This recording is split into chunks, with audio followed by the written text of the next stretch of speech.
Massachusetts. We're on Southeast Street and Cabot Street corner. If you had come out here in the year 1875 on the night of May 26th, which is a Thursday night, there was a fire in a wooden church that was here. There was about 400 people inside. 71 of the people would die because of that fire. They would die because the building was not well taken care of. It was the Precious Blood Church. The brick and mortar church was being built at the same time, but it was not ready yet, and they were inside a wooden church. And a candle that was towards the front caught on fire, and they couldn't extinguish it. And in the darkness, a lot of people died. So I'm going to tell you about that, and the reason why I'm telling you about this is because next year, the year 2025, is 150th anniversary of the Precious Blood fire. About 3 days later, 48 of the victims were taken out on 48 different carriages and 48 different coffins. Each person had their own horse and buggy carriage to bring them to South Hadley to the Precious Blood Cemetery. And there they have a memorial stone with all the names of these people on it. Eight people died in the days afterwards that would also be buried in South Hadley. That makes 56 people. 15 more people are, 10 of those are buried in Quebec.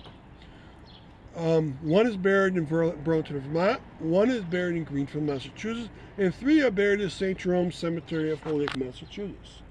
So next year I'm going to give a presentation at the Holyoke Library that describes what these people's lives were like.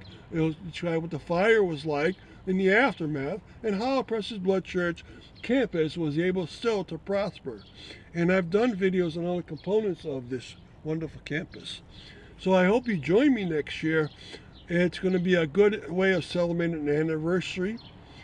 Now, what I'm doing it around also, or more importantly, is I found out of the 176 possible vital records for those 71 people, I found all but 8 of them so far.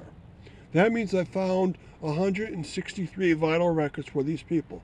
I found all their burial records. I found the 22 people that were married. I found their marriage records except 2. And for the 71 people, I found their birth records or baptism records. And so I found where they were born and when they were born and what their correct names are. And except 6 people, I can't find the birth records for. So I found most of the records, and I'm keep trying to find what's missing. And next year I can present this as a package. People's information on what they were like as much as possible, and what the life here was like, and how they succeeded. The whole campus still succeeded.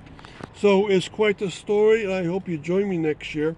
And I'm going to pass out a list of all the people's vital information. But that might seem a little boring, just to give vital information. I'm going to give a story about what that night was like and how these people still prospered very much. So I hope to see you then, and thank you very much.